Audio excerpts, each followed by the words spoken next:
If you're a hairstylist looking to level up your skills, you're not going to want to miss this video because I took 7 of my best hair tutorials right here on my channel and lumped it into one video. Now I'm going to be going over things like box dye hair color removal, color correction, foil, highlights, placement, hair extensions, pricing, you name it, it's all in this video. So make sure you give this video a like, subscribe, share it with a friend, a hairstylist friend. Now let's get right into it.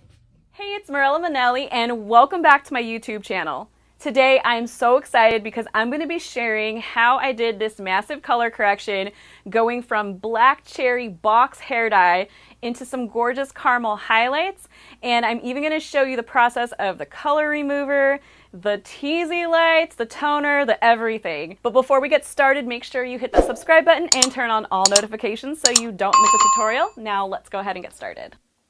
So my model today has black cherry hair dye. She did it about 6 months ago, and you can really see some old highlights underneath there that are trying to show through. But overall, she's got lots of pigment going on, and she didn't just color it once, she colored it about 2 or 3 times. So I need to go in with a color corrector. So first I decided to use Malibu CPR. So the way you mix this up is about 2 ounces of warm or room temperature water and just mix the contents of the package. Now, what this is going to do for me is create an even canvas before I go in and do my color correction and remove a lot of those unwanted indirect dyes. So I'm going to clarify her hair first with Kenra Professional Clarifying Shampoo. And since it's been about 6 months since she did her last color, I'm really focused on those ends. So I want to make sure that I take my shampoo and really scrub that in there as much as possible. The clarifying shampoo overall is going to remove any surface buildup, but it's a great prepping tool before going in with Malibu CPR. So they really kind of work in tandem together for this particular color service. I did a total of 2 clarifying shampoos on my model and then towel dried her really well at the bowl and then applied the Malibu CPR mainly on those mids and ends. And we took the rest of the product and moved it a little bit up. And then I'm processing her under the dryer for a full 45 minutes. So again, this is going to help remove a lot of those indirect dyes that we need to remove before we go in with any lightener or color service. Once she was done processing, I did another clarifying shampoo as well as a light conditioner on the mids and ends, and you can already see how much color we lifted out of her hair that was from that black cherry box dye. Now, what's cool about Malibu CPR is you can do it a few times depending on the amount of dye that you're working with, but I felt like this was a nice canvas to work with for what we were trying to achieve. So I'm going to be pulling out my level finder. Now, I can tell she is definitely a level 3 according to the Kenra level finder, which is in the back of your Kenra color book. And I know that we have a little bit of lighter pieces towards the ends with lots of those undertones poking through, which is why you see a lot of those red pigments. For her sectioning, I'm keeping it really simple with a parting right down the middle, which is where she normally parts it, and then right on top of the ear. And for this project, I'm going to be using my all-time favorite power lifter, which is Blue Powder Lightener in Simply Blonde. And then I'm going to be mixing that up 1:2 mixing ratio with 30 volume developer. For my secondary color, I'm going to be using 4B at a 1:2 mixing ratio with 9 volume developer. Now, this particular color is going to live in between the foils, which you'll see in just a second. To get started, I'm going to take a deep V section right in the back and then taking a chunky weave and teasing it. So what I'm doing here is using my coup board because it has a little teeth on the end of the board, which help kind of push up those Teasylights so I have a nice clean working space. And then after I get my lightener on those mids, I stroke the lightener up with my power painter and then saturate the mids and ends further and then flat wrap it with another foil right on top. I personally like working this way because it just makes it a little bit faster for me instead of going through and folding each of the foils. So I'm going to repeat the same technique on the other side, making sure to tease, and then just a little added trick if you want to help the hair stick to your foil, just paint on your lightener onto the foil before applying your lightener with your board. So some people like using a board and some people don't. totally a personal preference. I love using a board when I'm trying to create a Teasylight and a foliage all at the same time. Now, as I start to work throughout this hair, I do need to correct what's laying in between. So I decided that I'm going to be applying the demi-permanent hair color in between each of the foils as I work throughout the hair. So whatever's left on that underside, I'm going to go ahead and paint that on from those mids to ends. Because I'm using 4B, it's not going to be any darker than her natural hair color because we know it's a level 3. So I'm not too concerned about making a line of demarcation because that's not what I'm going to be doing with this. What I'm trying to do is blend in her natural into a slightly lighter shade that has a little bit of light reflection and some control with that 4B. So once I get that demi-permanent on, now I'm going to continue on with my next section, which you can see I'm doing some horizontals as well as some diagonals throughout her entire hair. So I'm going to take a horizontal section, and this is where I'm going to take a slice. So the difference between the slice and the heavy weave that I did a little earlier is that the slice is going to have a lot more coverage and a lot more impact for what I'm trying to achieve with her highlights. Plus the Teasylight is going to give me that rooted effect that I'm looking for. So that way her highlights aren't going all the way to her root, but we're still going to get the amount of brightness that we're desiring because we're putting it into a foil. I'm going to continue on with the same sectioning, taking diagonals as well as horizontal slices throughout the entire back section. Again, this is going to give me more coverage and brightness in the back for what we're trying to create, especially since our target is a caramel highlight. So after I'm done with each of the foils in that section, I always apply that demi-permanent to go in and correct.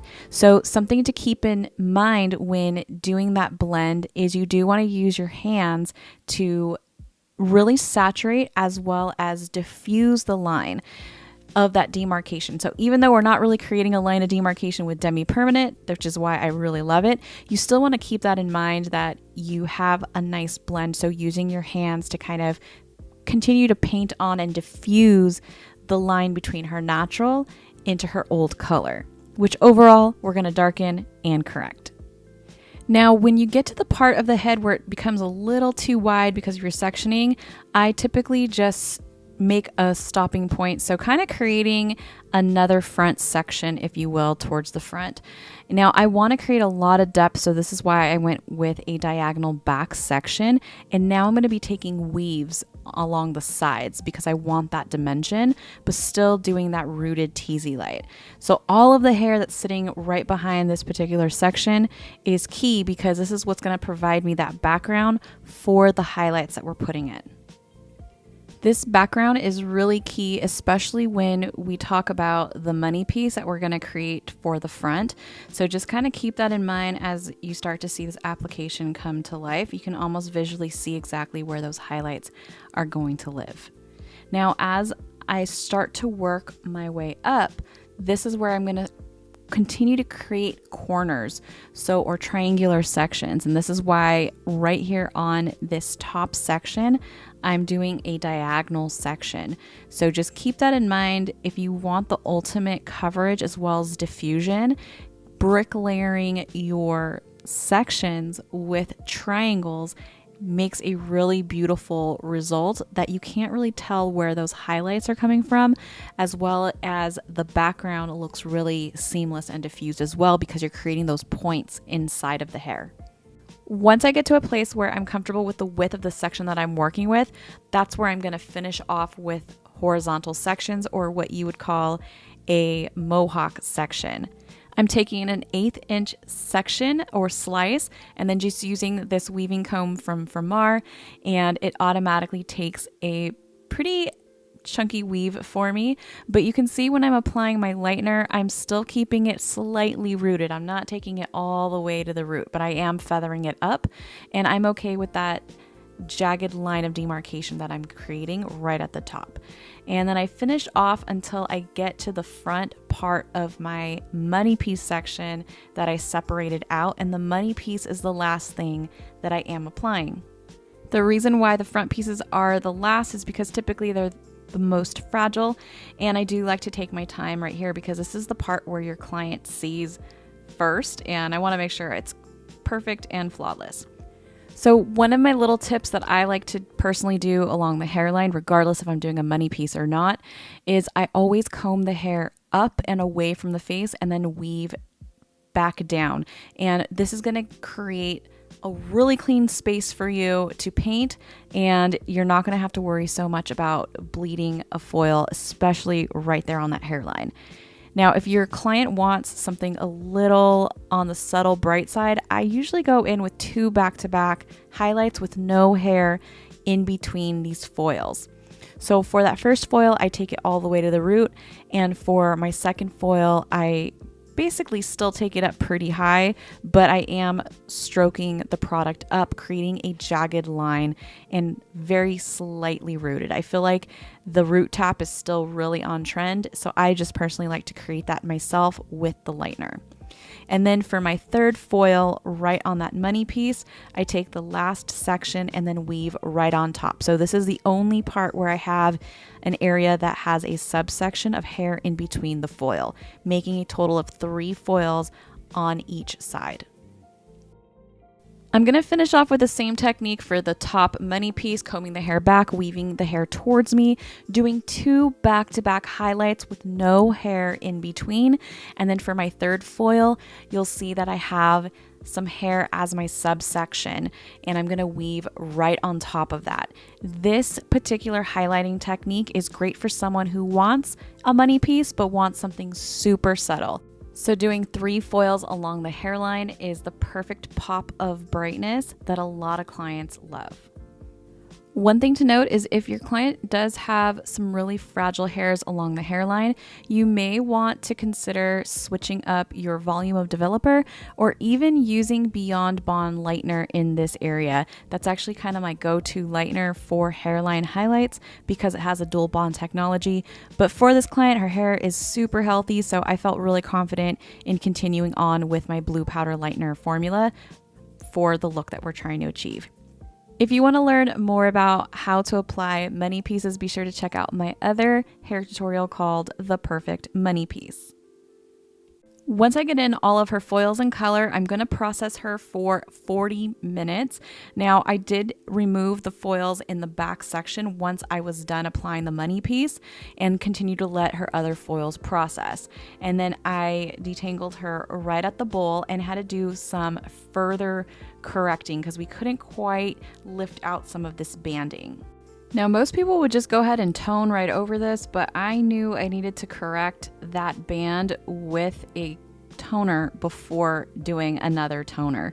So I'm using Silver Violet Rapid Toner with a little bit of Green Blue Rapid Toner. So my Green Blue Rapid Toner is kind of like my acting booster shade because I'm working with a very stubborn level 7-8-ish on that band. So that green blue is going to be my saving grace, but the SV is going to sheer it out for me. So overall, I did an ounce of my SV with a few ribbons of green blue rapid toner and 2 parts of my 9 volumed activator and applied it from her mids all the way down to her ends. I did not apply this on the first 2 to 3 inches of her hair where her hair lifted really beautifully. I was really focused on where that black cherry box dye was at, even though I did the Malibu CPR and even though I left the lightener on for 40 minutes, it still was a little stubborn. So this is where that extra correcting step is needed. And then I processed her for 15 minutes right at the bowl, shampooed her out, and towel dried her, and then applied her final toner. So I mixed up 6 NUA at a 1:2 mixing ratio with 9 volume developer. This is actually going to live on that mohawk section as well as her money piece for the root tap. And then for the mids and ends and the rest of her hair, I decided to use 7N at a 1:2 mixing ratio with 9 volume developer. I started out by applying the 6 NUA right onto that back mohawk section, which was the last highlighted section that I did, and separating out that money piece. So the money piece is kind of like the last area that I do want to mess with, but I went ahead and applied on the first 1/2 inch of her roots right onto that hairline. And then I'm going to let that process for about 5-7 minutes before I get ready to put on the rest of her glaze. Now I usually leave the money piece section as my last section of hair to apply my toner to. But because I'm using this root tap right onto that hairline as well as those mohawk section highlights that we did, I felt it was imperative to start with the 6 NUA first and go ahead and let it process, because I want to diffuse that line as much as possible, specifically because her hair color is naturally really dark. So I wanted there to be enough depth and blend going on. So once I left that on for about 7 minutes, then I applied my 7N from mids to ends and just let her process right there at the bowl for an additional 15 minutes. Now the reason why I decided to use 7N is because I kind of liked the natural warmth that she lifted to, and because we also corrected her with that green blue rapid toner in SV, it just gave me a really nice canvas to work with, and 7N just seemed like the perfect color to give me that caramel look to not only enhance but also kind of correct the warmth that we got out of her hair. So I'm not trying to get rid of the warmth that she lifted to. I just want the warmth to be nice and even and natural. And here's the final result of my box hair dye color correction from black cherry to some caramel highlights using all Kenra color. So just to give you a little recap, I went in with a CPR Malibu treatment first to create a really even canvas before I went in with some Teasylights using Kenra Professional Blue Powder Lightener at a 1:2 mixing ratio with 30 volume developer.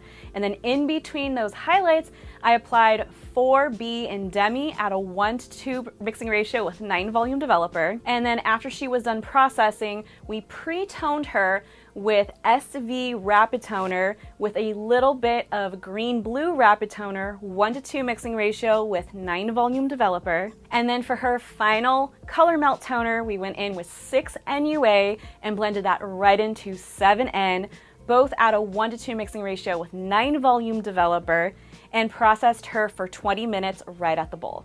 So I really hope you enjoyed this hair tutorial, and if you did, please give this video a thumbs up and make sure to subscribe and comment down below what your favorite part of this tutorial was, and I'll be sure to respond. You can also find me on my other social channels like Facebook, Instagram, and TikTok, all under Mirella Manelli. And if you like free education right to your inbox, make sure to sign up for my email list on mirellamanelli.com.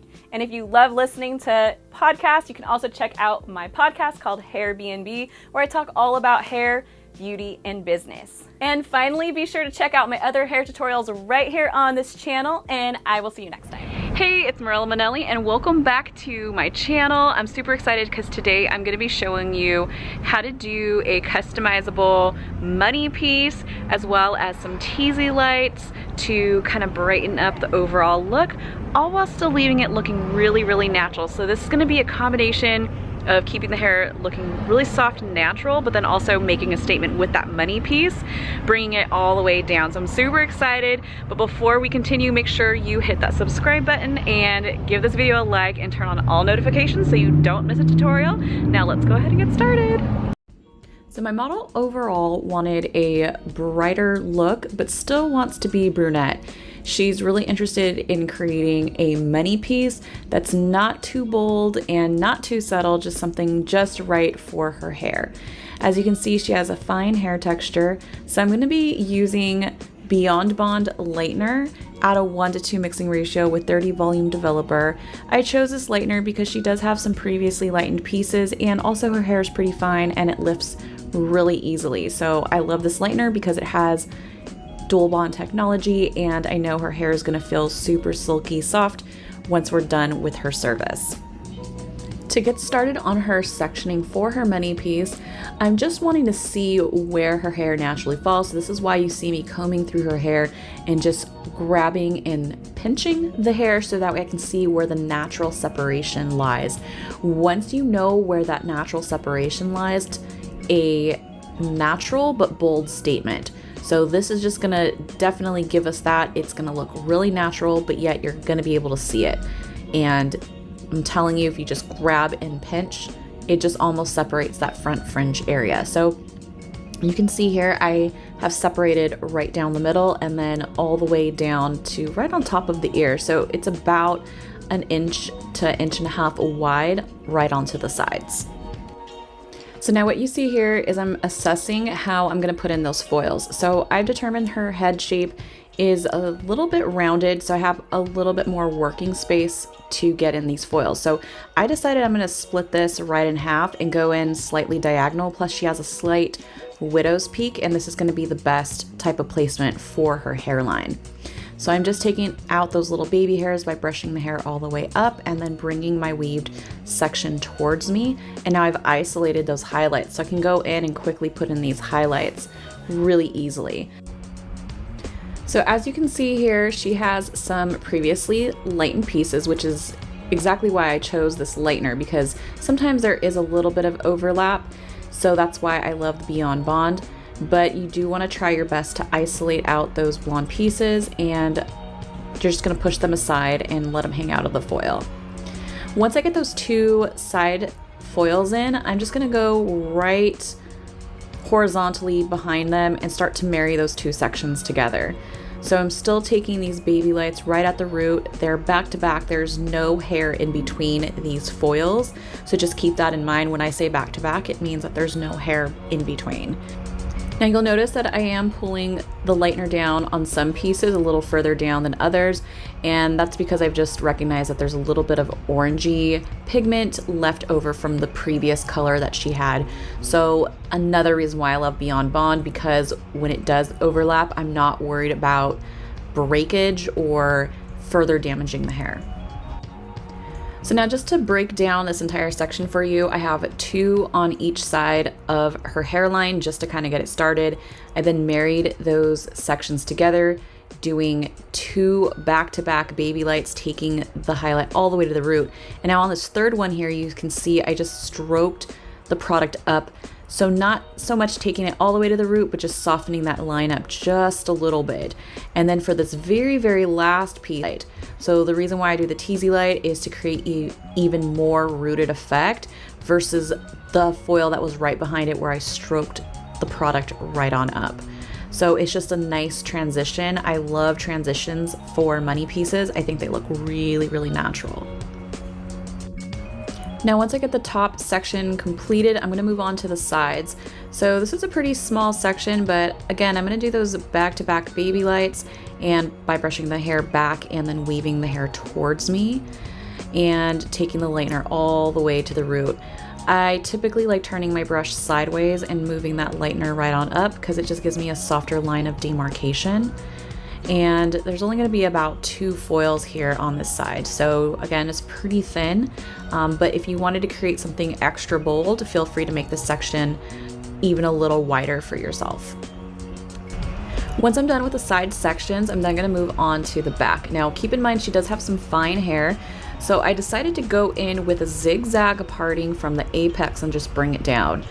Now this is where I was discussing with her about whether or not to bring those Teasylights all the way underneath, but I told her that if she wanted them to really stand out and create that depth underneath, it would be essential to leave this hair out, and you'll see when we're completely done what that did to her final look. So I decided to just take a horizontal section right onto her parietal ridge, so basically where the hair starts to curve, and then take a small micro zigzag section underneath that section and then tease it. So I'm just kind of lightly teasing it. You do want to pack it in, but not overly for this hair type, but just enough, and that way it's out of your way when you get ready to paint on your product.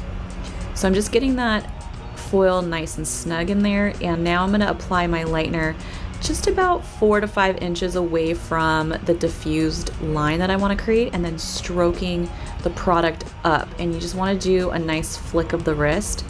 And for her ends, because she does have some lightened pieces there, I'm just doing some surface hair painting onto the section of hair, and then I'm going to flat wrap this section, meaning laying another foil right on top. So I'm going to continue on with this application, just taking inch wide sections and continue to apply those Teasylights. Now, one thing to note is that I'm only going to put in about 7 to 8 foils total in this entire section, and then you'll also see I put one in the back. I decided to add in one more later. And the reason for this is because the more of these highlights that you put in, the overall blonding that you're going to get. Now, I want there to maintain that depth and dimension. So in order for me to achieve that and make these highlights pop, I'm leaving that brunette sectioning underneath. So it's really, really important. When you see her final result, you'll see what I'm talking about.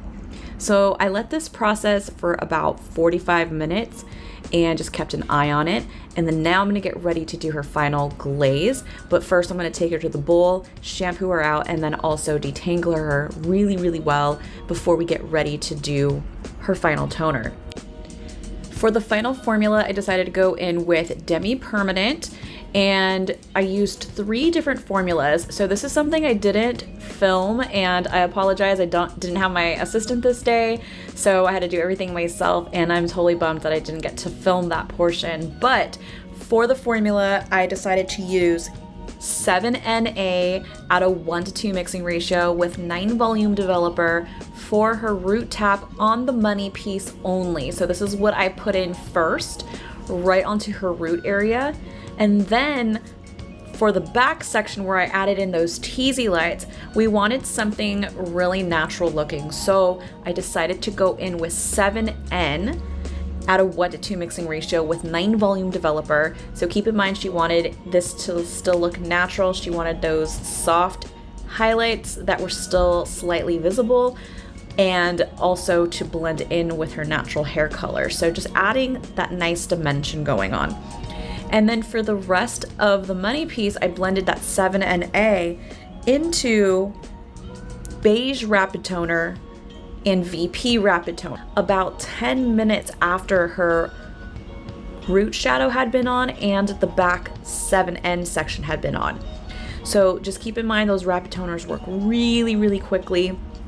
So you're gonna wanna work pretty fast. They literally work in about 3 to 5 minutes. So when you think that your toner is almost done or your root shadow is almost done, then you're gonna wanna go in with that rapid toner formula. And here's the final result of my money piece with a little bit of Teasylights for that natural but bold statement. Super beautiful. I'm really happy and pleased with it, and my client really likes it as well. And just to give you a little recap, I went in with blue powder lightener at a 1:2 mixing ratio with 30 volume developer.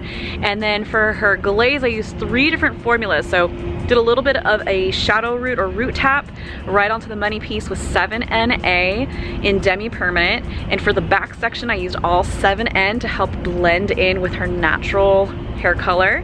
And then for the rest of the money piece, I went in with Beige Rapid Toner with a little bit of VP Rapid Toner, 1:2 mixing ratio with 9 volume developer. And I processed her hair for about 5 minutes, and I'm absolutely just love that money piece in the front. I'm just like seriously obsessed with it. I think it looks beautiful. I really hope you enjoyed this hair tutorial, and if you did, give this video a thumbs up and make sure to subscribe. You can also find me on my website at MirellaManelli.com, and you can also find me on Instagram and TikTok at Mirella Manelli, and I hope to see you next time.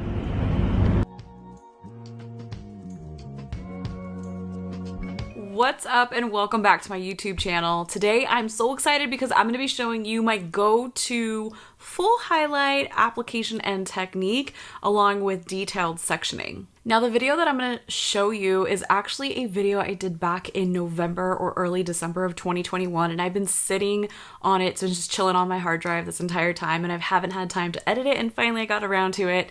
And it was also part of a Salonery live that I did, so there is going to be one little chunk that's missing, but I'll explain everything to you. But nonetheless, you'll be able to see the entire sectioning of this full highlight, and I'm also going to show you my go-to technique for a base break and tone all at the same time. Now, a base break is basically a technique that is usually used in blondes, but it also can be used on brunettes as well, as a way to pigment shift the natural hair and then also diffuse the line between the natural hair into the highlighted pieces. So the technique that I'm going to show you today is perfect for someone who does want a little bit of pigment shift, a blend, a shadow root into a really gorgeous tone. So So as I was editing this video, I realized I did not have an intro and outro for it. So here I am in the middle of the night recording an intro and an outro for this video because it's seriously been sitting on my hard drive for that long. So anyways, I really hope you enjoyed this video and enjoy this formula as well, because I think it's something you can definitely apply in the salon. But before we get started, make sure you hit that subscribe button and turn on all notifications so you don't miss a video. Now let's get right into the video. All right, so here is my model that I used for the Salonery Live. If you don't know what Salonery is, basically it is a online hair distributor. And no, this video is not sponsored by them, but I thought I would show you what this client looked like before I even got started. I think you can probably go on their website and check out the live as well, but you can already see she's a natural level 5, and I basically kept her parting right down the middle from the apex behind the ear, and then pre-sectioned her into a triangular section on that top, and then used the occipital with a slight diagonal going down. For my formula, I am using Beyond Bond Lightener at a 1:2 mixing ratio with 20 volume developer, and then I'm also using Nourishing Mask as well. Now, the reason why I really love this lightener is because she has that previous blonde going on. But as you can see on that underside, she actually has quite a bit of regrowth. So it's been about 12 weeks since she's highlighted the underside. And I have the Nourishing Mask there for little areas where I need to get some type of treatment on the ends as I'm working. That's what I'm applying on the end. So if you do see me add a brush stroke of something onto the blonde, it is the Nourishing Mask. So just kind of keep that in mind. So for this hairline highlight, I love using the head as my, basically like my table. If you've watched any of my videos, you know that I love doing this type of sectioning and this technique for a hairline highlight. But let's just hypothetically say you're going to do a partial highlight and you just want to do some hairline highlights on the back underside because your client wears her hair up. This is actually a really great go-to. Just do 2 back-to-back foils on each side and then just do 2 more right in the center just to kind of like marry it all together. And when I say back-to-back highlights, it typically means either no or little hair in between each of the foils. And typically each of these sections are about 1/8 of an inch thick. And then I just weave right on top of those. So like I mentioned, she has not gotten a full highlight in about 12 weeks, but that top section that we're going to work on a little bit later, she has a 6-week grow out. So we're going to address her highlights a little differently than we do in the back. Now, of course, since she has a wider grow out here, we are going to bring that lightener down just a little bit. So this kind of ties into why I like this lightener so much, because it has that dual bond technology. Now to get this technique started, I'm just going to finish up a few more horizontal weaves right here just to kind of get up a little bit higher, and then I'm going to transition back to diagonal. And the reason for that is because I like for the highlights to come in different directions, especially in the back. Now this particular client does wear her hair a number of different ways as a hairstyle. Sometimes it's half up, half down. Maybe her pony is laying a little bit lower. So depending on how her hairstyle is, her underside and mid zone can definitely be exposed. So having really detailed highlights here in the back is important to her. So I try to make sure to put in as many foils as our time allows for our appointment without necessarily making it a full-on Babylight. So from this point on, these subsections are about 1/4 of an inch wide or thick. So all of her hairline, they're all back to back, maybe 1/8 of an inch. And now I've migrated into making them 1/4 of an inch thick. Now, something to note is that I am pivoting as I move up. So that way, when I get to the top of my section, it's actually completely parallel with the pre-sectioning that I did. So this is really important because this is what's going to help make it look really beautiful and diffused throughout. So no matter how she wears her hair, you're really not going to be able to tell exactly where those highlights are coming from. Plus, my pivoting point is actually on the exterior. So think of it like little micro pizza slices. The very middle is slightly wider of a subsection versus the very edge of her hairline. The highlights are meeting a little bit closer with very little hair in between. So this gives the illusion of more of that back-to-back baby light along the hairline, but more of a traditional highlight in the interior. So I'm actually going to do the same thing to the other side. Now this sectioning right here, it's very, very subtle as far as the pivoting. Now, this is where I had to break for the Salonnery Live, but you can see this pivot here. It's literally kind of fanning out and then it gets horizontal towards the top. So it starts off diagonal, I get to a stopping point on the top, and then it just fans out. So I'm actually going to show you the exact sectioning, but right here on the side of her head.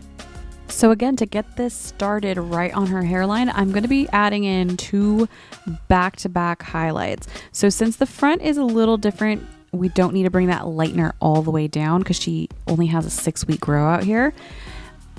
I'm going to just kind of tap in that lightener right where it's needed and then put the nourishing mask for sure. So that way it helps the foil and the hair stick to the foil. So you just saw here that I pulled the hair completely straight up. There's literally no hair in between these 2 foils. The reason why is because I kind of want to give her a more bolder blonde in the front. She's always asking me for a money piece, and I really can't give her a money piece because she's so blonde throughout. But this is our little compromise here. Just basically add those 2 back-to-backs. And then from this point on is where I'm adding in a little bit of background, because in order for her blonde to pop, I do need a little bit of background going on. However, I am going to be adding in a base break for further blend. So from this point on, you're going to be able to see exactly how I pivot.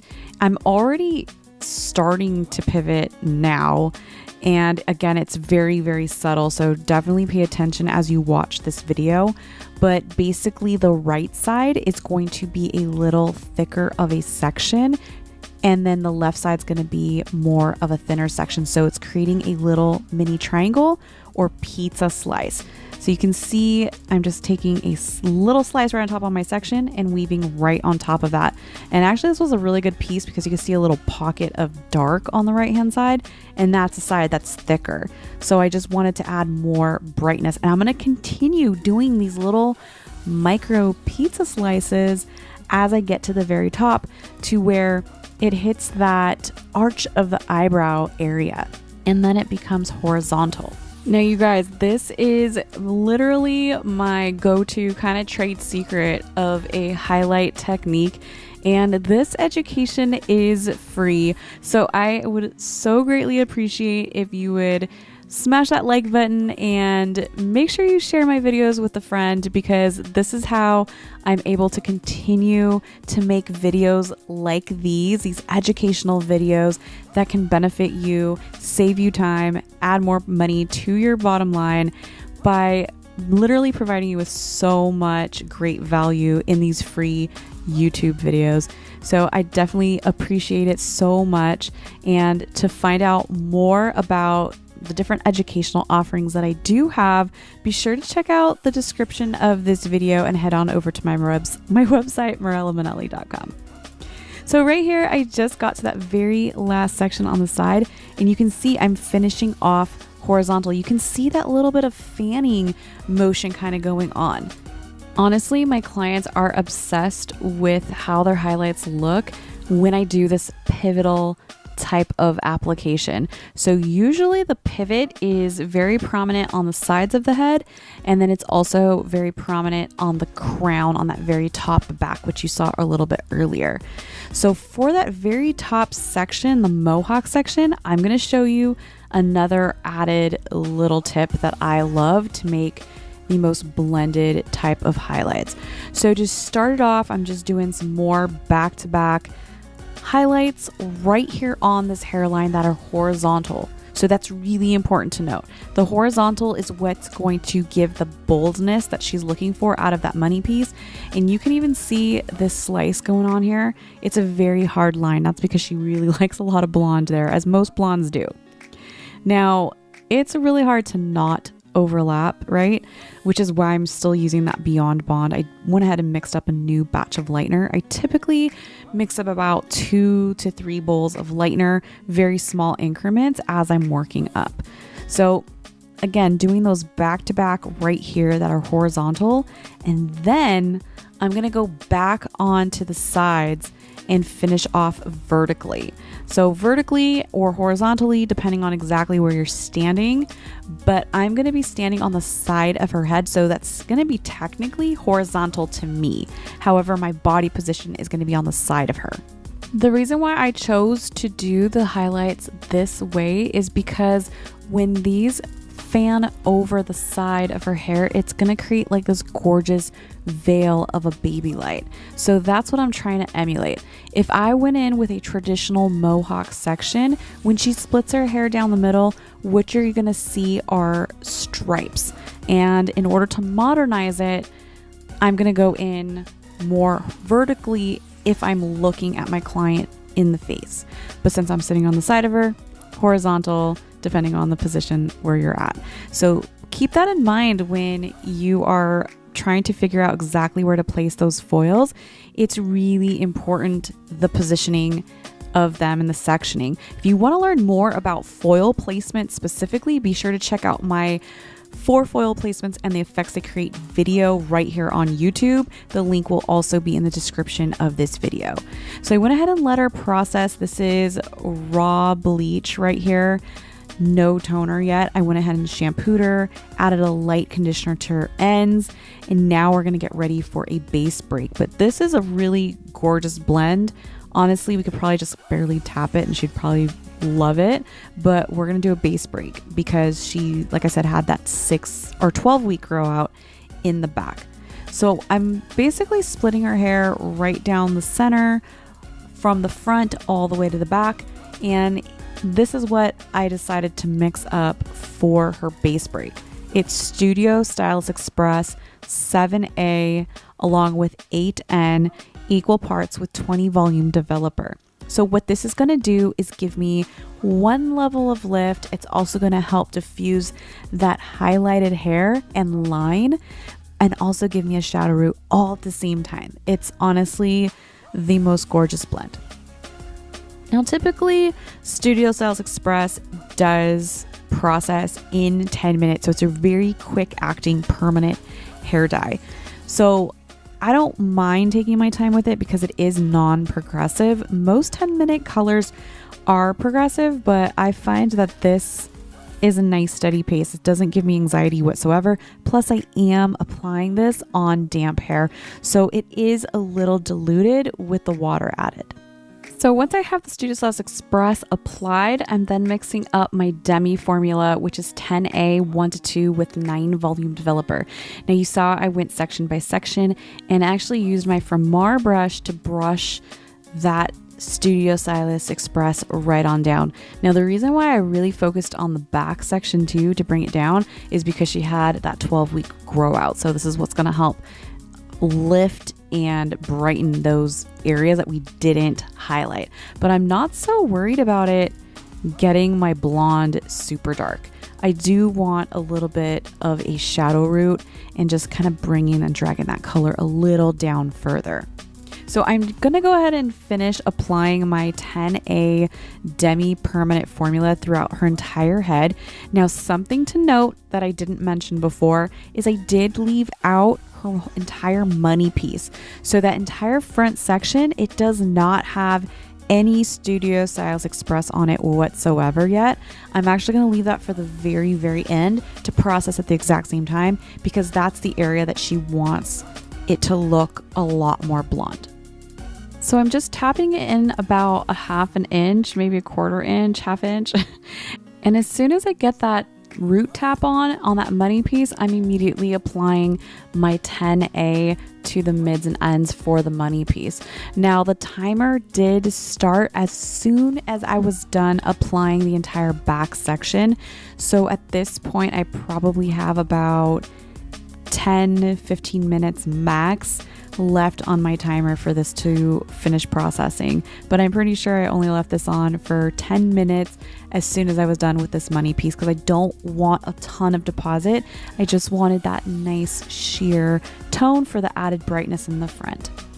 Once she was all done, I shampooed her out, finished her up with a K18 treatment, and gave her some gorgeous curls. Now it was getting really late at this point. The sun was going down, so I was trying to hurry up and add some really quick curls so I can get a gorgeous after shot for you. And here's the final result of my go-to full highlight technique, complete with some hairline highlights and a little subtle face frame money piece with a shadow root and brace break all at once. And just to give you a recap, I use Kenra Professional Everything for this look, Beyond Bond Lightener, 20 volume developer, and then for her final glaze, we use Studio Styles Express 7A 8N with 20 volume, and then blended that into 10A in demi-permanent 1:2 mixing ratio with 9 volume developer. So I really hoped you enjoyed this hair tutorial, and if you did, please give this video a thumbs up, make sure to subscribe, and comment down below with any questions you may have about this technique, formula, or anything about highlighting whatsoever. Or if you have some suggestions on other type of tutorials or videos you would love to see from me, jot them down below. Remember, you can always find me on my other social channels like Instagram, Facebook, and TikTok, all under Mirella Manelli, where I show micro content very similar to the videos here that you see on YouTube. If you love listening to podcasts, be sure to check me out on Airbnb Podcast. It's available on all streaming platforms, and it's a podcast about hair, beauty, and business. And if you want free educational blogs and content sent right to your inbox, or just to be informed about any of the educational courses that I offer, be sure to head on over to morellamanelli.com and sign up for my newsletter. And finally, be sure to check out my other hair tutorials right here on this channel. And don't be shy, make sure you share them with a friend. And I will see you in the next video. Hey, it's Mirella Manelli, and today I'm going to show you how I do a Platinum Card Babylight on natural level 4 hair, and it's also going to include a base break color melt using all Kenra color. Now let's go ahead and get started. This is my beautiful client, and as you can see, she's a natural level 4 on that root area, and she's got lots of orange patches, especially around that money piece area, and she also has a lot of harsh lines of demarcation. So traditionally, she gets tons of back-to-back baby lights kind of going on. However, she's really looking to brighten up her base because she is so naturally dark. These lines of demarcation are very prominent, and she's also got some bleed marks that we gotta adjust, and she has a little bit of orange bands and strands throughout. So this is a little mini color correction, and the way we're going to address this is by going in with a back-to-back baby light, or what I like to call a Platinum Card baby light. It's basically a full-on highlight with very little hair in between. So I'm just going to part her hair naturally down the center, and then from the apex down behind the ear, separating the front from the back. And because she is really, really blonde, and anytime I'm doing foiling, I like to work from the bottom up. So I'm just going to split her hair right down the middle and work on each quadrant one at a time. For this project, I'm going to be using 2 different lighteners. So the first one I'm mixing up is Blue Powder Lightener at a 1:2 mixing ratio with 20 volume developer.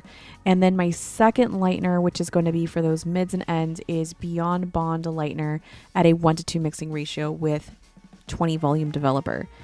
Now, the reason why I chose to use 2 different lighteners is because the blue powder is going to be my power lifter for that natural level 4 hair, and the Beyond Bond is going to be great for overlapping previously blonde hair, which you can tell she has lots of compromised ends. So that's why I got to be really careful in how I address this head of hair.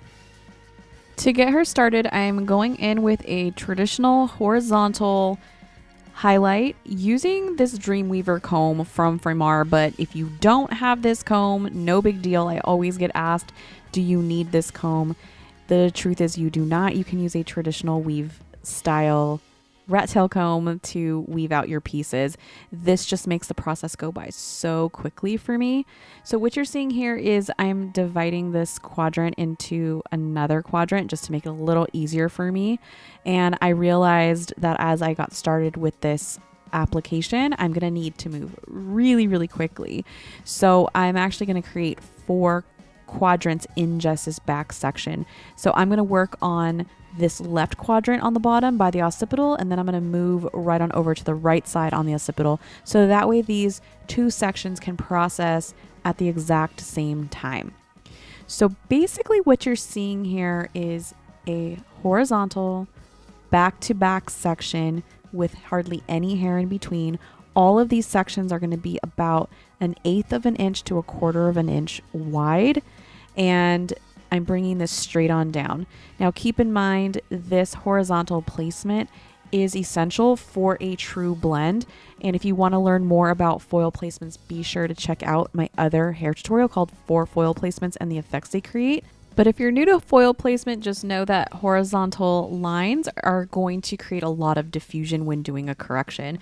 So that's exactly what I'm trying to do with this head of hair, because we need lots of diffusion. Even though her orange bands are pretty subtle, I know that in order for me to break up these lines, I need to use this placement. Another added tip when doing this type of back-to-back platinum card Babylight is, in addition to using the right lightener, you're also going to need to have a conditioner on hand. So what I'm using on the areas where it's super blonde and I just really don't need to pull through any lightener, that's where I'm adding in the nourishing mask from Kenra Professional. So that way it's going to add a protective barrier because I am using 2 different lighteners. So this is a really important little tidbit because a lot of people struggle with getting the foil and hair to stick and not move, and this is how you're going to get bleed marks. Nourishing mask is a great placeholder for lightener. So you can almost see here in this video exactly where my stopping point was, and now I'm working on the bottom right quadrant. And just to reiterate, this is so that way these bottom quadrants process at the same time, because more than likely, as soon as I'm done putting in all of these foils, this back section is going to be done, and it would be so much more easier and comfortable to remove this entire bottom section at the same time at the shampoo bowl. Something really important to note and that I forgot to film was prepping the hair with the proper products. So you can see she is really naturally dark, but also really blonde, which makes her hair a little bit more fragile to work with. And we're also dealing with a lot of uneven porosity. So I actually prepped her hair with porosity equalizing spray, which also caused her hair to start to curl up and frizz a little bit. So I want to make it really clear that when you're assessing the hair and people have a lot of natural texture, do not confuse that natural texture with damage or compromised hair. This simply means that she has naturally curly hair and it frizzes up really easily anytime moisture is involved. So when I went ahead and sprayed on that porosity equalizing spray, immediately her curls started to come right back up. So this is really important to pay attention to when you're assessing your client's hair during that consultation. So I'm going to finish up these back quadrants, still going in those horizontal sections, but overall you can get an idea of how much correcting we're doing here. I'm strategically placing that Beyond Bond lightener exactly where it needs to be, as well as the nourishing mask, and then really focusing on blonding that top section so it all lifts nice and evenly. So once I get this back section done, I'm also going to periodically be checking these hairline highlights and this entire back section because I don't want it to over process, causing too much breakage. The overall goal is to fix these harsh lines of demarcation, break up this banding, fix these dark ribbons and orange ribbons, and get her to a nice, globally beautiful shade of blonde that's also a little rooted with the base break that we're going to do. So right here on the very, very top, to just finish it off, I am going to transition my direction of how my foils are done. So since I was more horizontal in the back, I wanted to bring that horizontal section closer towards the top of her head. So this was really important for me to shift just because of how I wanted that blonding to fall right there on the crown. So again, just keep the direction in mind when you're doing a lot of these blonding techniques. As soon as I got the entire back section applied, I immediately went to the bottom just to check those hairline highlights, just because those are typically the most fragile. And yes, they are done. So right here, I'm just clipping that up and using this fancy little glove that's basically like a towel on your hand. This is actually going to wipe away all of the bleach and lightener excess, so that way it just kind of dries out. So I'm going through these just one by one, just checking to see which ones are done and where the stopping point is at. Again, making sure to be really, really careful. And I also will reapply sometimes if needed. But you can tell right here she doesn't have any breakage. It's looking really great. We already diffused a lot of these lines. However, I do go through these one at a time, and sometimes I will notice that there's not enough lift in certain areas. So that's where I'll just pack it right back up, and I know I need a little bit more time, and I'll put a separate timer on just so that way it reminds me to check back in. And then from there, I'm going to work towards the front. So I'm actually leaving the hairline out pretty heavy, and this is because she did tell me that she would love to somewhat have a money piece. Now, money pieces are really difficult to acquire if you don't have enough background, and we're not really adding a lot of background here, we're adding a lot of blonding. So what I told her was I will try my very best by adding in more slices towards that front area, and we're going to change the direction. So again, the direction of my foils is going to vary depending on the overall look that my client's trying to achieve. So still keeping these side sections very horizontal, doing the same exact application we did in the back, but that money piece is going to change up just a little bit. Something to remember about doing a technique like this is to mix up your lighteners in small batches. So me personally, I love measuring in grams. So I typically do about 20 grams per bowl to 40 grams of my developer. So by the time I get to this front section, I'm already needing to mix up a brand new batch. And the reason why I do this is so that way I can have a lot more control on the power and lift of my lightener. The longer it's sitting in the bowl, the longer it's sitting there oxidizing and basically losing its power over its time. So having a nice fresh batch of lightener is really the best strategy you can do for any type of highlighting or blonding service.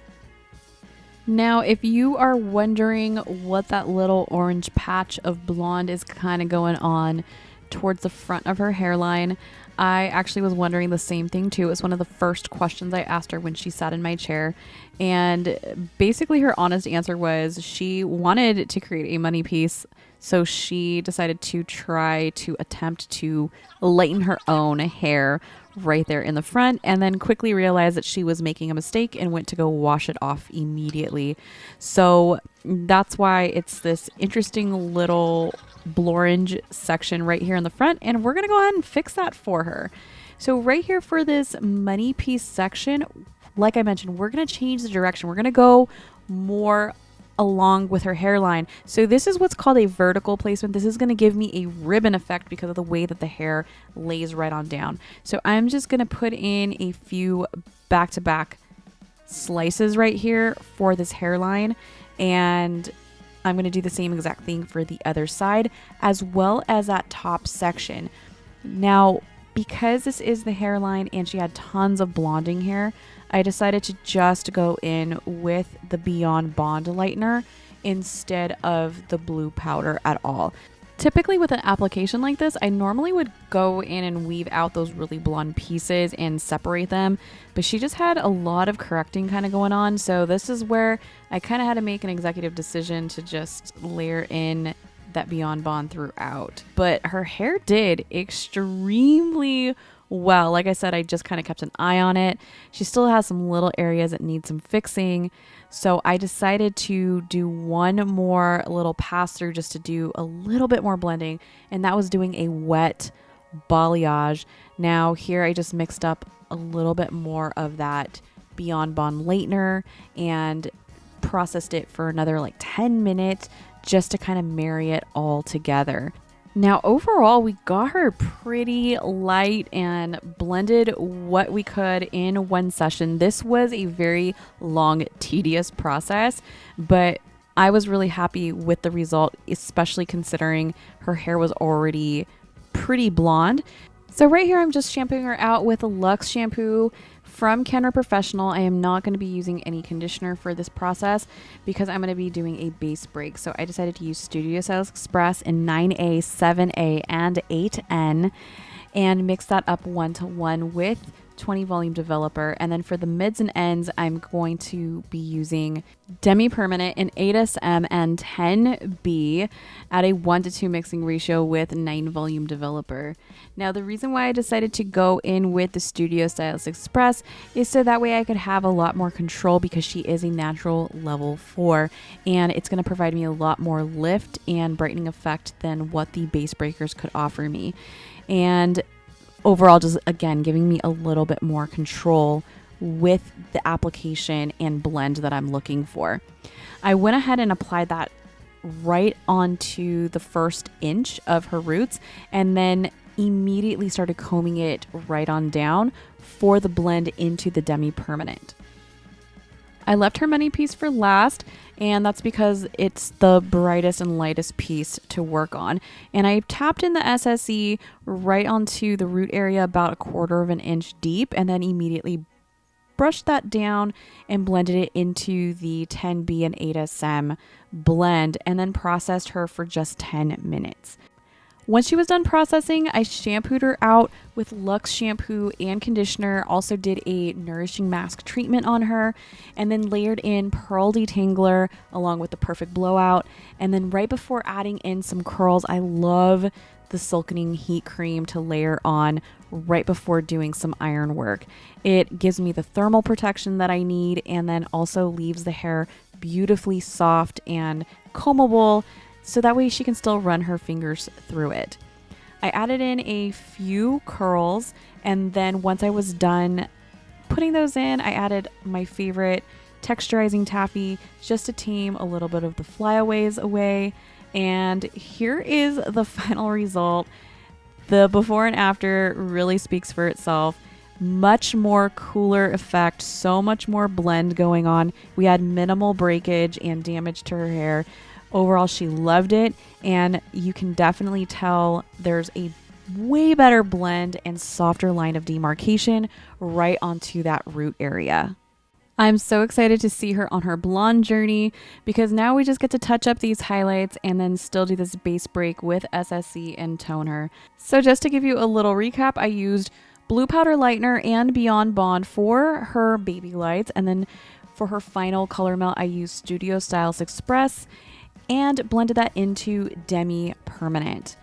I used all Kenra products throughout this entire process using Luxe Shine shampoo and conditioner. Then I prepped her with the Pearl Detangler and gave her a voluminous blowout using the Perfect Blowout, and on dry hair the Silkening Heat Cream with some large barrel curls, and then finished her off with texturizing taffy just to keep those flyaways at bay.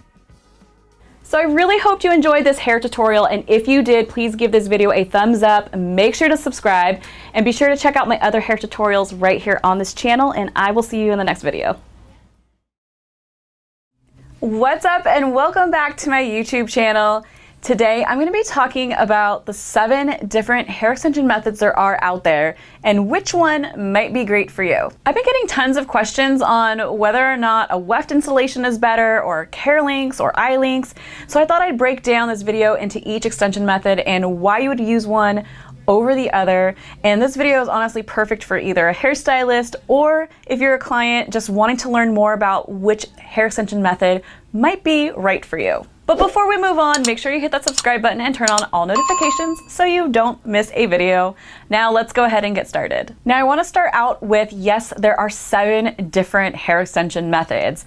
There's weft installation, eye links, care links, flat tip, tape-ins, and of course clip-ins and halos. Now that's not to say there's a ton of other types of hair extension methods out there, but these are the most popular ones. Now the first extension hair method I want to talk about are tape-ins. These are pretty popular and really easy to install. They last about 4 to 6 weeks, and yes, they need to be removed and then retaped and then reinstalled. They're probably one of the quickest install methods that you can do, which makes them really desirable for a lot of clients. The other benefit to these is there's no tools needed.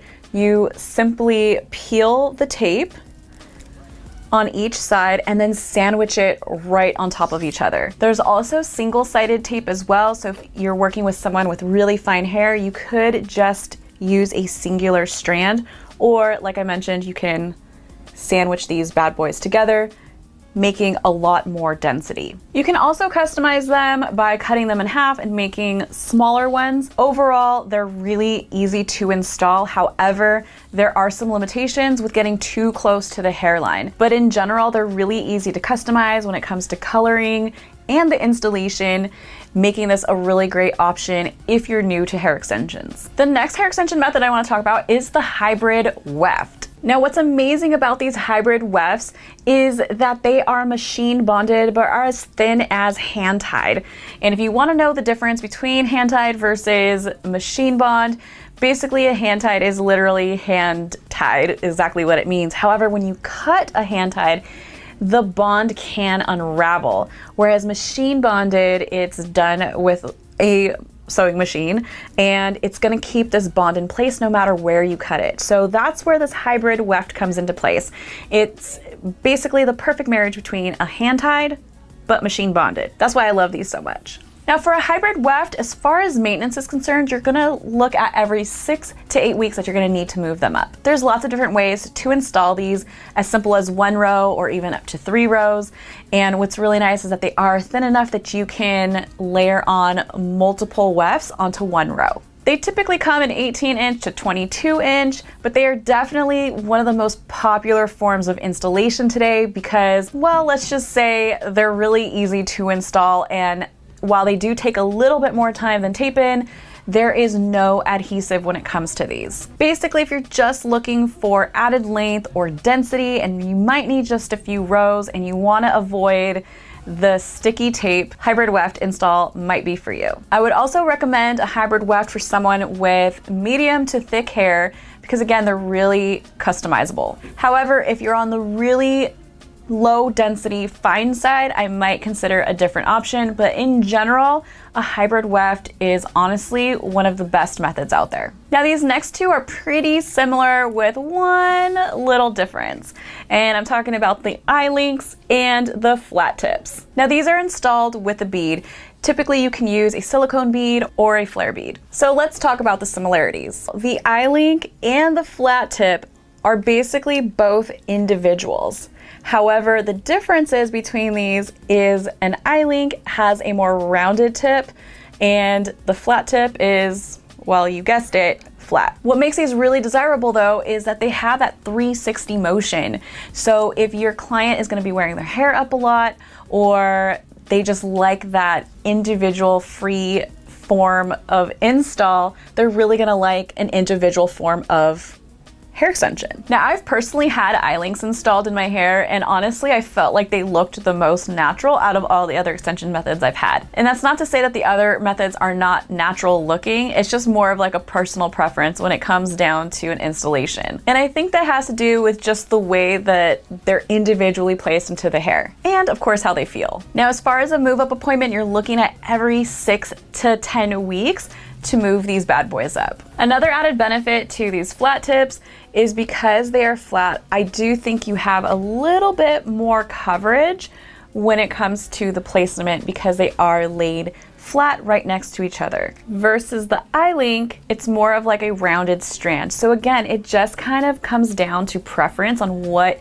you and your client really desire on how they feel on the head. A lot of times you just have to try one just to see if you're gonna like it. I would also suggest iLinks or flat tips for someone who has pretty thick hair. So if you're on the medium to coarser side, these might be great for you. However, if you have ultra fine hair, they might be a little heavy because in addition to the weight of the hair, you're also adding on the weight of the bead. Now the beads are really, really lightweight, but even still, it's something to consider when you're working with ultra fine, low density hair. So as you can see, so far what we've talked about is anybody with medium hair to coarse hair. The hybrid weft, tape-ins, and iLinks and flat tips might be great for you. Now, what if you have ultra fine, low density hair or really fragile hair? What should you do? Now, my personal favorite, honestly, for any hair type, but especially if you have ultra fine, low density hair, is a Keralink. Now, what is a Keralink? A Keralink is also known as a fusion bond, so it's a keratin bond that's heated up and wrapped around individual hair strands. And what makes these really desirable is these are the most customizable hair extensions there are out there. You literally can take this bond and cut it into fifths or probably even eighths if you really wanted to. You can cut them down pretty tiny, which means you can take them really close to the hairline.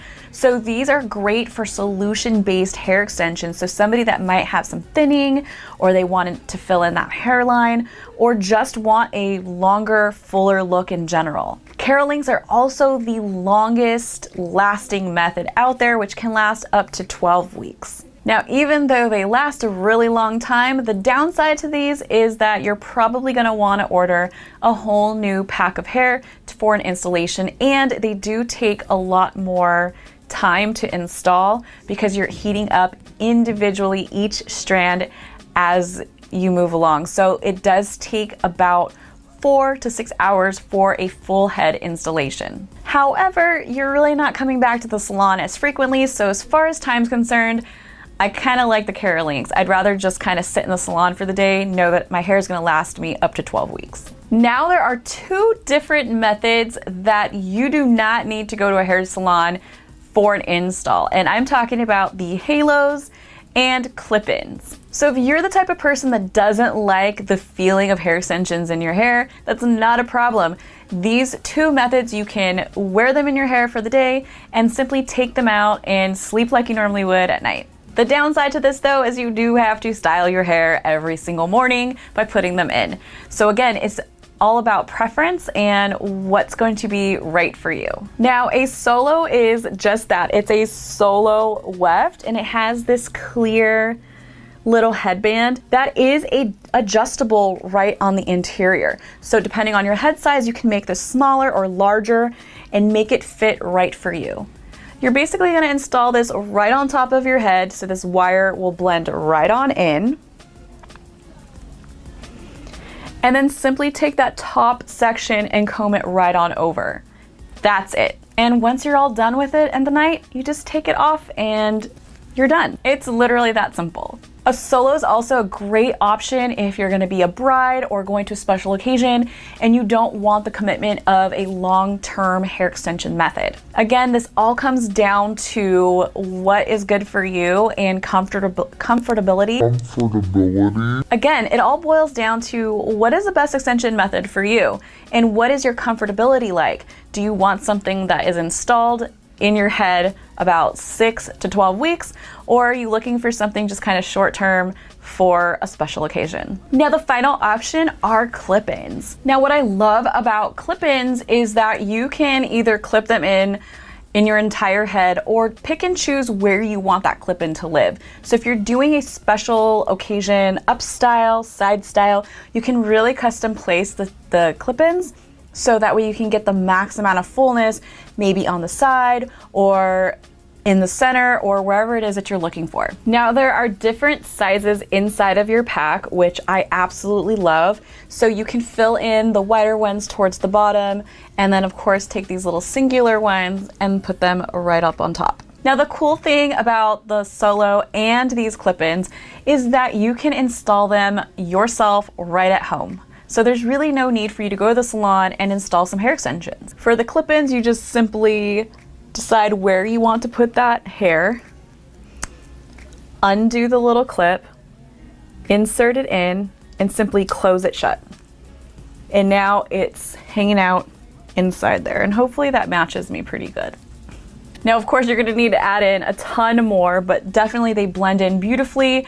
And honestly, sometimes if I'm just trying to take a break from my hair extensions, I'll use either the solo or the clip-ins just so I still feel like I have that added fullness that I love so much. Now, the other cool thing that Donna Bella gives you when you order these solos or those clip-ins is it comes with a really cool bag and hanger. This hanger honestly is a must-have for really any hair extension because this is not only going to help you wash them really well, but you can also use it to style your hair. So really a solo or a clip-in is great for any hair type. There's no bead, there's no tape, and there's definitely no keratin bond. Simply pop them in and then you're done for the night. Just make sure you take care of that hair and use that hanger and store them properly. Now, I hope this brought some clarity to the 7 different types of hair extension methods there are out there and which one is right for you.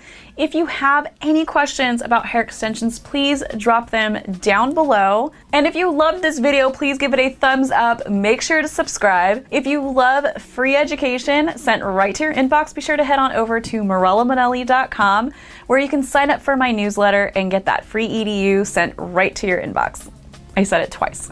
If you're a salon owner, hairstylist who would love some business tips, be sure to check out Airbnb podcast. It's a podcast where I help hairstylists just like you simplify their color, styling, and their beauty biz. Finally, be sure to check out my other hair tutorials right here on this channel. And I will see you next time. What's up and welcome back to my YouTube channel.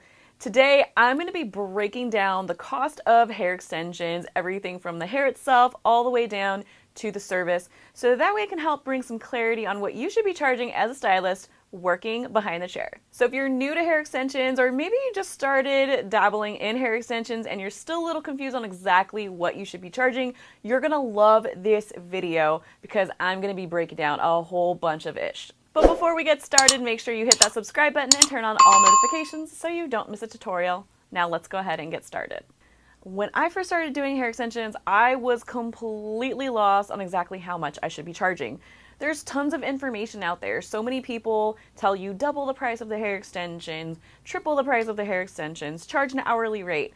And there's so much different opinions out there that I wanted to make this video to make it simple for you. Now, I knew exactly how much hair extensions cost to order. I was kind of lost in the service price breakdown. However, after I've had some more experience doing hair extensions, I learned that I was actually losing money. So basically not making a profit when I was ordering the hair. So I'm going to start off with everything you need to do in the order of ordering hair extensions all the way down to the finished service and rebooking the appointment so that way they can maintenance them. And hopefully this helps you and inspires you to adjust your pricing so that way you can make a profit, because that's what we're all about, right? We want to make sure we're making enough money behind the chair. Now, everything that I'm going to share in this video is just what I personally do for myself and for my salon business, Rebel Femme in Mission Viejo, California. So with that being said, let's go ahead and get started with the very first thing that you're going to do, which is schedule the consultation. Now, there are lots of variables with a consultation. Some stylists will charge a consultation fee. However, at my salon, we do it complimentary. We schedule about a 15 to 30 minute consultation because generally when people are coming in for hair extensions, they're usually pretty serious already to actually order the hair. However, if you did want to include a fee, usually that fee would then be applied to the hair extension order. So however you want to do that part is completely up to you. Now, the consultation is probably the most important part of the service because you're going to need clarification on exactly what type of hair extensions your client is wanting, everything from the length, the color, as well as the type of maintenance that they're looking for. Once you've decided on the type of extensions, this is also a great time to pull out a hair contract to make sure that everybody is on the same page. This is going to help protect you and your business. Now, once you've determined what type of extensions your client is wanting and you've also determined that she's a great fit for hair extensions, this is going to bring you to the second step, which is color matching. Now, my salon carries everything Donna Bella, and they do have a hair swatch ring, which you can purchase on their website. Now, what's really important about swatching is that you're going to want to make sure that you're always swatching on the bottom of the hair.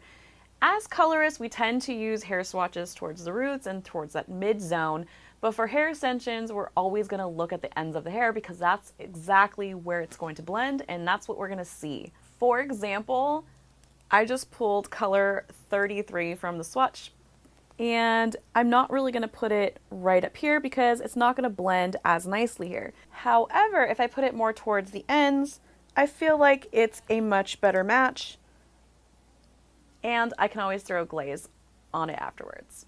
Again, these are things that you're going to discuss in the consultation appointment, so be sure that you're bringing clarity on everything you're going to need to do, whether that is a color service, a gloss, and as well as shaping, trimming, and what exactly your service is going to include. All of this should be written out in the contract. Just remember, the more that you have written in this contract, the better for you. So once you've determined the color, the length, and the type of extension, and you have the contract signed, now it's time to make a deposit. Now, what exactly does the deposit include? The deposit is going to include several things. Now, what I like to do as a general rule of thumb, in order to make hair extensions affordable for my clients, as well as to stay competitive in my market, is I do a 50% markup on the hair. Now, there are lots of styles that will tell you to double the price of the hair extensions or just charge your client for the hair extension price. But I like to do a 50% markup, and let me tell you why. With that 50% markup, it's going to allow me to have hair insurance that you can also purchase through the Donna Bella Hair website. And if you want more information on the hair insurance, be sure to check out the link in the description down below. But overall, this hair extension insurance is going to cover the hair for 30 days in case something happens when you're doing coloring, or maybe your client did something wild to their hair within that first 30 days of having their hair.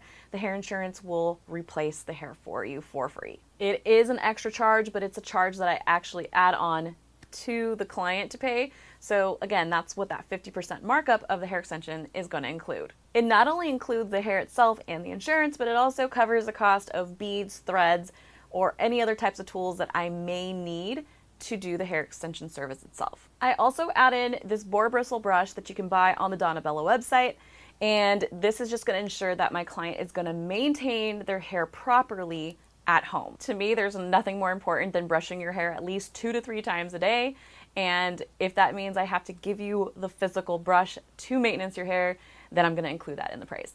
And last but not least, this 50% markup is also going to include the credit card fees that come with placing the order and the shipping. So again, that 50% markup isn't to make a profit at all. It's simply to cover the cost of ordering the hair extensions and what I like to call a non-refundable deposit. That means once the client pays you for the hair extension order and you place the order for the hair and they don't show up to their appointment, you get to keep the hair and the money. Again, this needs to be placed in the contract so that way there's a clear communication between you and the client. Once you collect the deposit, you place the order and you book their next appointment service. Typically, I like to book it out at least 5 days or more because generally by the time I place my hair order, it's going to take me about 2 to 3 business days to receive my hair, or depending on the type of shipping, you can do overnight shipping if you'd like to. And generally, your client can be patient in waiting for their hair, and usually you don't have a next day appointment available when doing hair extensions because it can take some time. So hypothetically speaking, if your hair extension cost $500 to order on the website, I'm going to do a 50% markup of $250. So then the total that the client will be paying would be $750. This 50% markup fee includes everything from the beads, the thread, the hair itself, the hair insurance, the take-home brush, and credit card fees.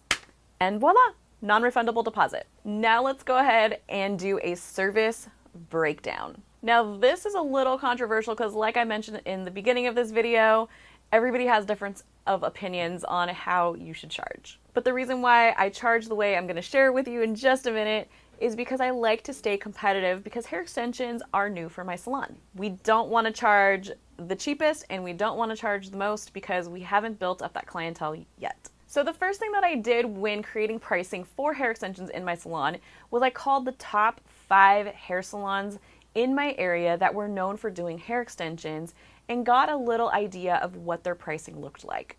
Once I collected that information, I was then able to create a price structure that was a little bit more competitive, and I found a little hole in what a lot of salons do. I find that a lot of salons do an hourly rate, and that's totally fine if that's how you want to still operate your business.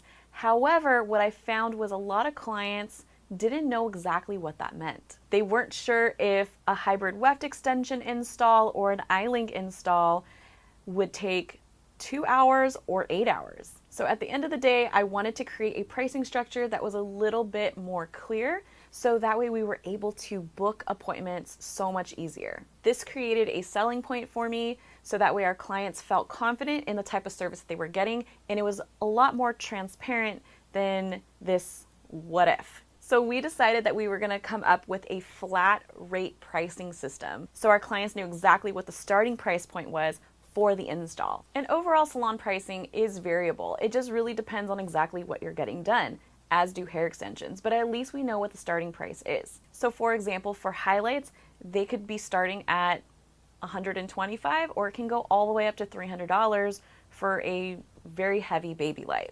But at least the client knows what that starting price level is and if it's even affordable for them. So in my opinion, when a client sees clarity in pricing, they're more likely to call that salon or book that free consultation online because they kind of know it's in their budget. So at my salon, we do a flat rate of $175 per row. Generally, most people will have 2 to 3 row install, and this does include the haircut and the styling. Now, this type of extension install is for weft installs only, and this is variable depending on tape-in hair extensions as well as eye links or flat tips and care links. Generally, all of our hair extension installs are custom installed. So what that means is we are sometimes adding in a pack of eye links or care links around the face just to enhance the fullness around the face for the weft install. So again, there's lots of variables, but these are all things that are going to be discussed in the consultation. For all of our hair extension installs that require individual placement, generally we charge $100 per pack of hair that's installed. So basically every 20 pieces is $100. Overall, if you're new to hair extensions, I would highly consider being very competitive with your pricing.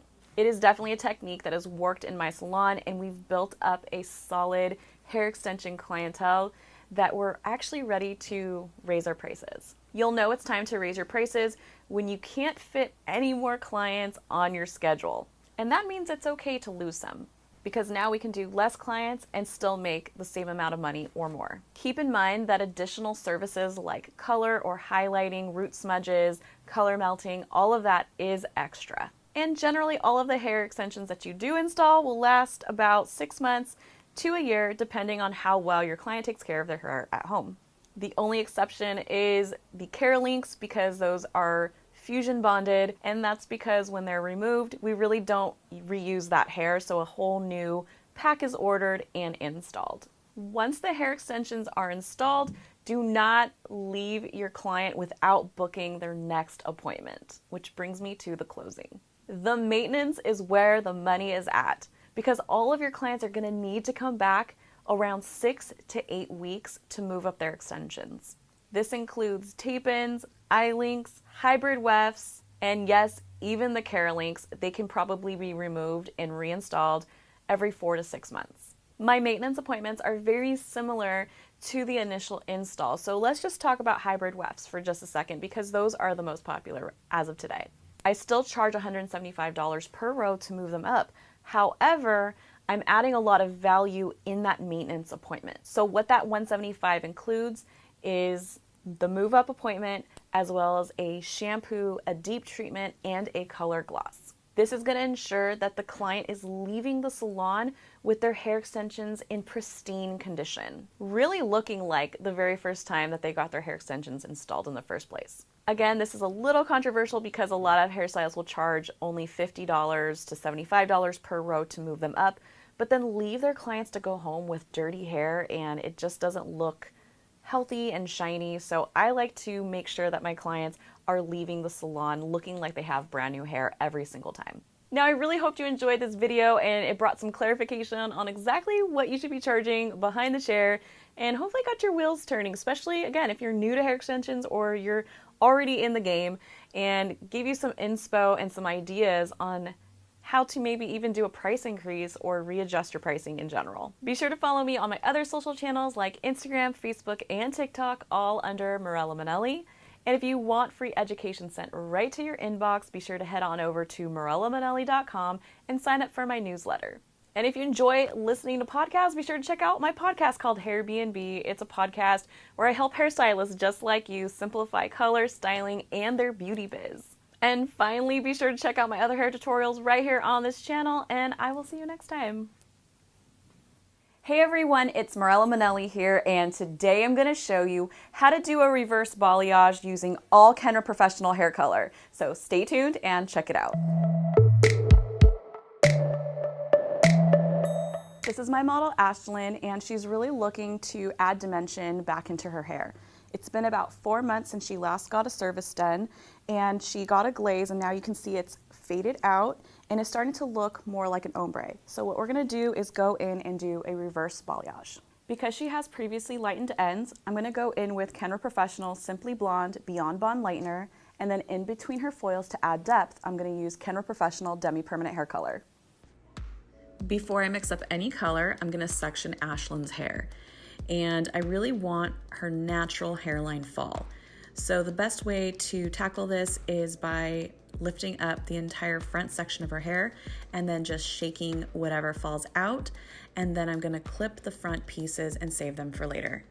Because Ashlyn has fine hair, I want to give the illusion that she has more hair than what she has. So in order to do this, I'm going to make sure the underside has enough depth, which is why I'm going to section her hair into a V section, but going from the occipital up to the center.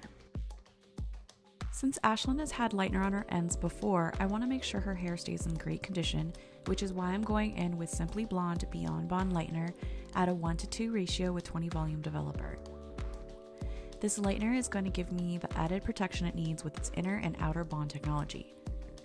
To start my reverse balayage technique, I'm going to create 2 back-to-back chunky foliage sections. I do this by taking a thin slice first for added control, and then weave 3 chunky, uneven pieces. I apply my lightener about 3 inches from the scalp and then feather it up. I find that using a paintbrush type of brush for my application helps achieve the blend I'm looking for, but you can use whatever type of brush you liked using best. I apply a thin layer of lightener on the ends and finally trifold all my foils so that the lightener on the ends do not touch the top part of my application. To give that balayage effect, I make sure to feather up a little higher on the exterior of the foil and a little lower in the interior. However, I would really focus on making sure when feathering up that you use your creativity on how you want to visually see your blonde fall. I do the same thing to the other side, taking a thin slice of uneven chunks and use my foliage technique with my brush, foil, and lightener until I complete a total of 4 foils, 2 on each side of my upside down V sections in the back. Just remember when doing a foliage technique that you want your weaved sections uneven and your application to vary. Brush your lightener up a little higher in some areas and a little lower in others, giving the illusion of a balayage application, therefore giving a really natural look.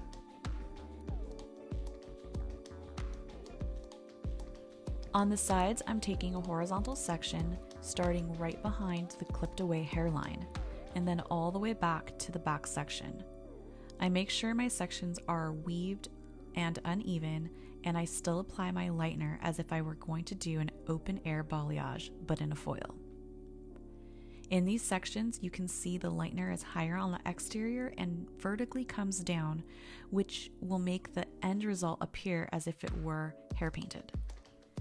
I apply 2 back-to-back foils, making sure my section is not wider than my foil. If you find your section is wider, just simply split it into 2 different foils in the same section. Next, I focus on the hairline.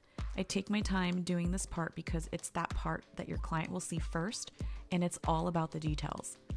I start on the bottom half and weave out the front by pulling the entire section away from her face and weave a baby light toward her face.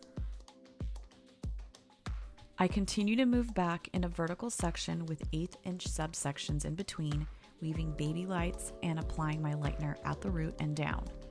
I apply a total of 3 vertical foils at the bottom half of her hairline. A hair tip when working with the hairline is to take your time. This is the most important part of the entire service because your client is going to see it. So make sure to have extra clips on hand to clip away any little flyaways so you have a nice, clean working space. I am using Ashlyn's natural part when doing the money piece, which is right down the middle. Using this parting will help create a slight angle, which is perfect when she wears her hair down. To get started on her hairline, I take the entire section and pull it away from her face and do a baby light by weaving them towards her face. I take the lightener all the way to the roots and down. The reason I do this is usually because clients desire brightness around the face and longevity of the brightness. Even though you may do a root smudge or a shadow root with your toner later, the toner will gradually fade out, leaving your client with brighter hair that's not so grown out around her face. I complete this section with another back-to-back baby light and then my third one with a minimal subsection. Now that I have my perimeter completed, I'm going to start bricklayering each of my partings, completing 2 uneven chunky foliage foils.